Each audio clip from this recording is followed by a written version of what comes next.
Yeah, this is day 6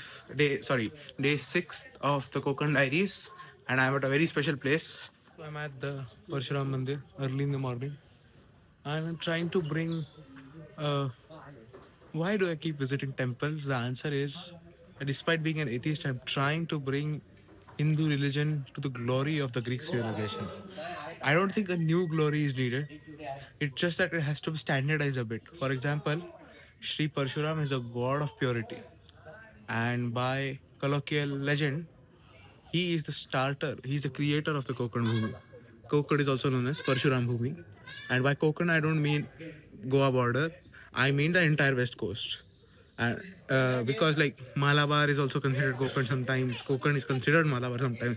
There's not tremendous difference as such you'll see.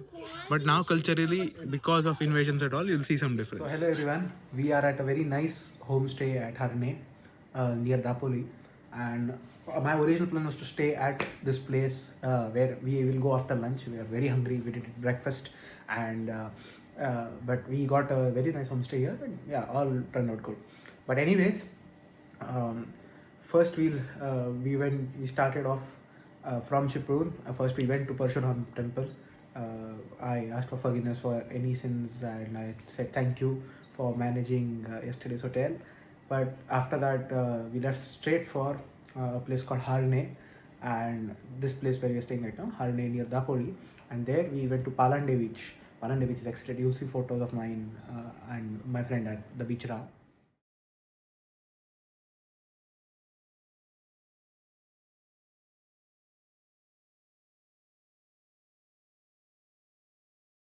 And after Palande Beach, we are going to go to a very dear place, which is the Harihareshwar temple. The Harihareshwar temple is the place of is the Ishtadev of the Peshwas of the Bhatt family, and it has been very close because last time during Diwali, my mama, mummy, I, mami, everyone we went there and we visited that place, and so it is personal also. And I don't need to describe the history of the Bhatt family to you.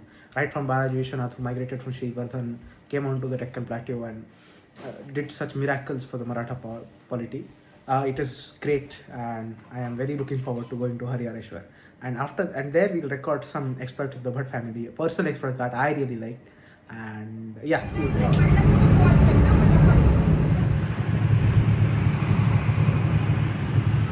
Hello everyone. As promised, I am back with what I was going to do.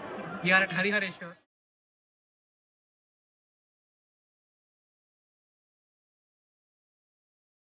also known as Dakshin Kashi, which is the Ishtadev of the Peshwa or the Bhatt family. Well, the Bhatt family wasn't always the Peshwa. The first Peshwa was from the Pingre family, also the second and the third. But after Shahu came, lots of things were happening. So Balaji Vishwanath was from here, actually 20 kilometers not too from a town called Srivardhan. At Srivardhan, Balaji Vishwanath did not live a very prosperous life, but he was quite well off. After he joined the service of Siddhi, he became friends with Kanoji Angre, who later was to play a very important role in the Marathas. Now, Kanoji Angre soon became, after leaving Siddhi service, rose within ranks in the naval service and establishing Vijayadurg as his center, became the head of the Maratha Navy. On the other hand, Baji Vishwanath was also increasing strides in his career and went and joined the Marathas and also started serving under Tarabai. Tarabai was a very, very thoughtful woman, and she was resisting Aurangzeb and Mughals as to the best of her abilities. In 1707, Aurangzeb died, and sometime around then, before Aurangzeb died, honestly, Shahu was released. And after Shahu was released, around 1703, 1704, if I'm not wrong, I maybe 1 or 2 years off, but it was certainly before Aurangzeb's death. He was released. There were tensions flaring up because Tarabai did not want to lose her power. On the other hand, Shahu was the rightful owner of the throne. Why? Because he was a son of the elder brother. He was son of Sambhaji the first or Sambhaji the second or Chhatrapati Sambhaji Maharaj. He was the rightful heir to the throne, but Tarabai was the one who had actually fought Aurangzeb, who actually resisted Aurangzeb. Now there was a big tension what to do, and so Balaji Vishwanath stood by Tarabai and said, okay, along with Balaji Vishwanath, Kanoji Angre, Pant Pratinidhi, all these people, the originals, stood by Tarabai. But when news started filtering in around the Battle of Khed, north of Pune, that Shahu Maharaj is really Shahu Maharaj, or Shahu Maharaj is actually Shivaji Bhosle the second, son of Sambhaji Maharaj, people realized, okay, this is the rightful heir to the throne, and everyone started deserting Tarabai. Dhanaji Jadhav, the stalwart who who was the part of the Santaji Dhanaji duo, he too deserted Tarabai, and Shahu's case became very strong. Soon Balaji Vishwanath got Kanoji Angre to Shahu's side, and Shahu awarded him the title of Sena Khas Karte, or basically the quartermaster. And soon Balaji Vishwanath started gaining prominence. Why? His greatest highlight of his, according to me, the greatest highlight of his career was getting how he got those 3 Farmans passed, how the Mughal throne had become so weak after Aurangzeb's death is a different question altogether. But the gist of it is, post 1707, after Aurangzeb's death, the Mughal tradition was, the Mughal princes always used to wonder, why has my father even taken birth? Because if he had not taken birth, I would have been the king, right? Because the Mughals are so power hungry and power lust driven.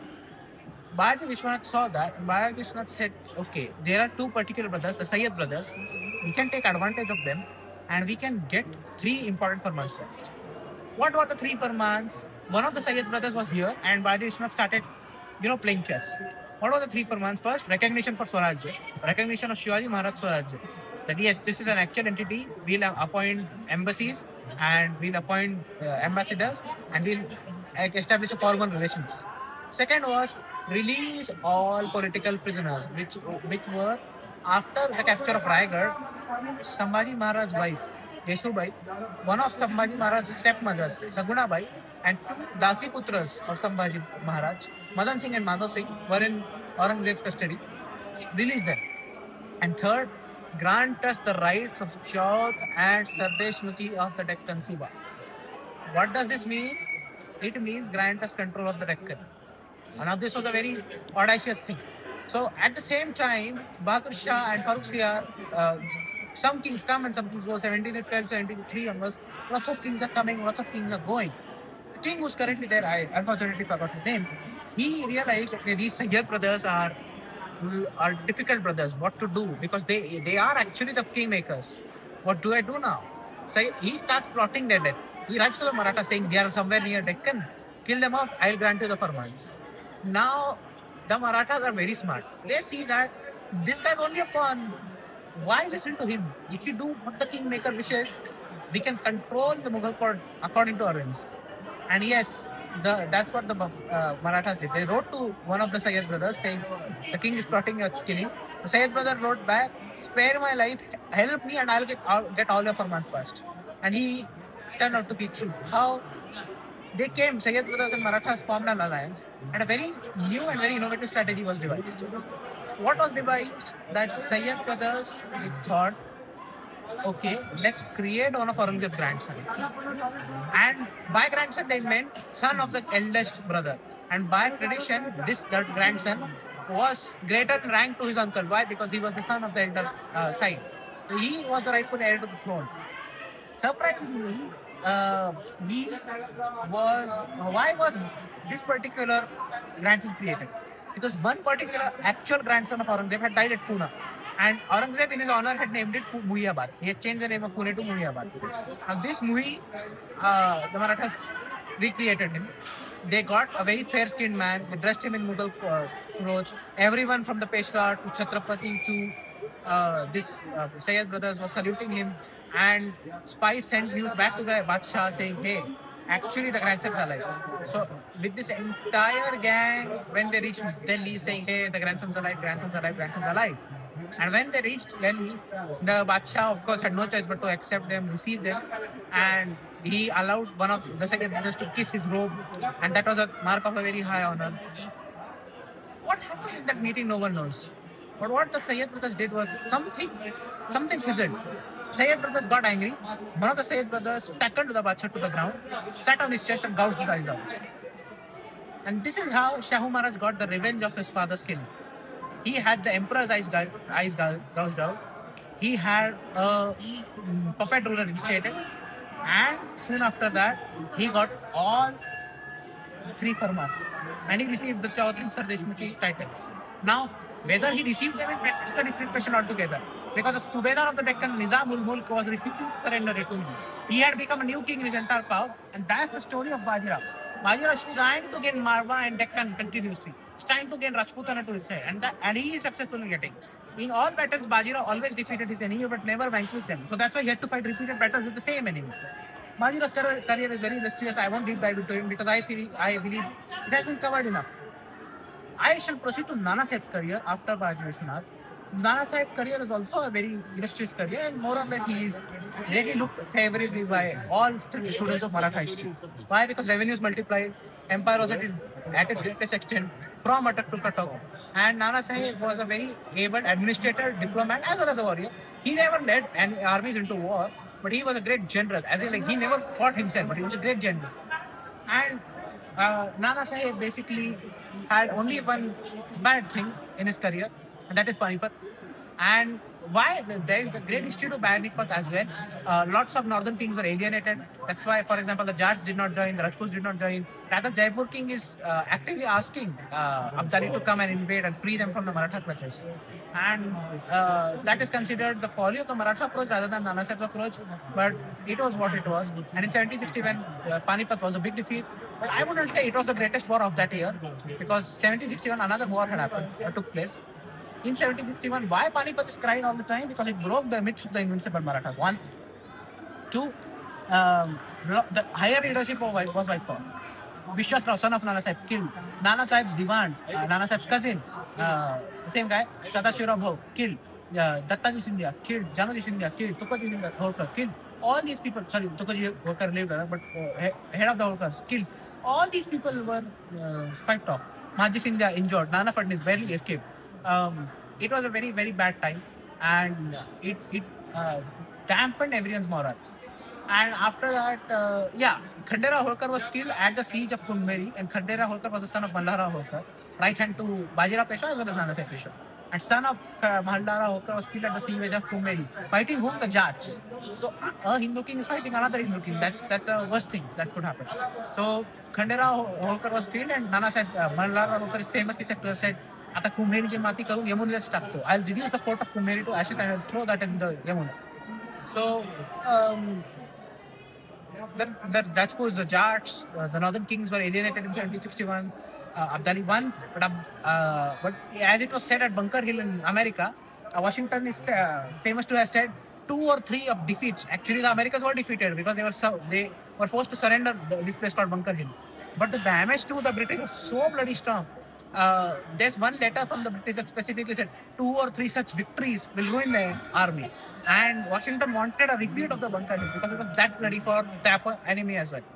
So I would say Panipat was Abdali's Bunker Hill, because his army was so tired, so fatigued. There was an uprising back home in Afghanistan. So Abdali reinstated the same Mughal ruler the Marathas had reinstated, and he went back.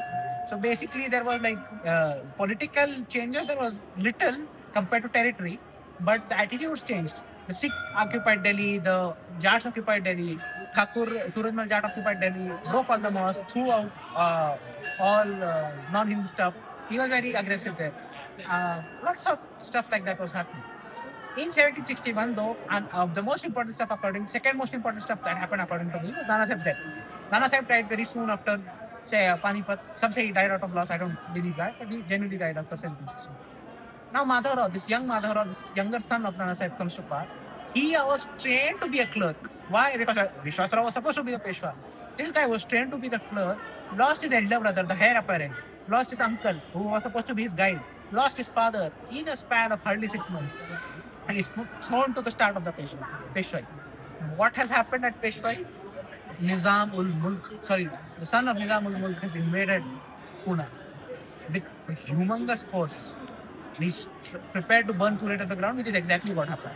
But how Madhavrao came out of that, and why Madhavrao, according to me, is one of the greatest Peshwas. Why? Because he preserved the Peshwa, he preserved these institutions. That is the crux of Madhavrao's career. After that, there's lots of stuff that's happening. Narayan Rao's assassination, after Madhavrao's death, Narayan Rao is dying. Madhavrao is unifying everyone. He is receiving reports from Holkar and Scindia. He's seeing there's fiscal assertiveness. He's literally caning people for not auditing reports properly. He's literally making sure people audit properly, people report all the taxes, people report all their income. And after that, Narayan Rao comes to power. Narayan Rao is very unpopular. He's insulting seniors like Nana Fadnis. He removes the Kshatriya status of the CKPs, and in turn, he's assassinated by his uncle itself, Raghoba. Raghoba is a very finicky character. He wants the Peshwai, but he's not capable of the Peshwai. He's one of the best soldiers India has ever seen. He is the one who's actually leading Nana Sahib's army, but he's not capable of handling everyone. After Narayan Rao, then again Savai Madhav Rao comes to power. He's also a puppet. He doesn't know what to do. There's a big gap, and he dies very young. And after that, basically, Uttar Peshwai comes. There's the Peshwa title is nominal, and there's multiple chiefs that are fighting for power. And then yes, the Anglo-Maratha was breakout, and that is a different issue altogether. Because these empires come with their own shelf life, and no empire. The word empire literally means it's not immoral. I mean, not literally, but according to me, brings the hidden meaning that it is not immortal. So after the Anglo-Maratha Wars, there's Bajirao II, who was the worst Peshwa by far. He's the one who's spending lakhs and lakhs of rupees on dancing girls. Who's spending like he has access to an infinite treasury, and he's not understanding what to do.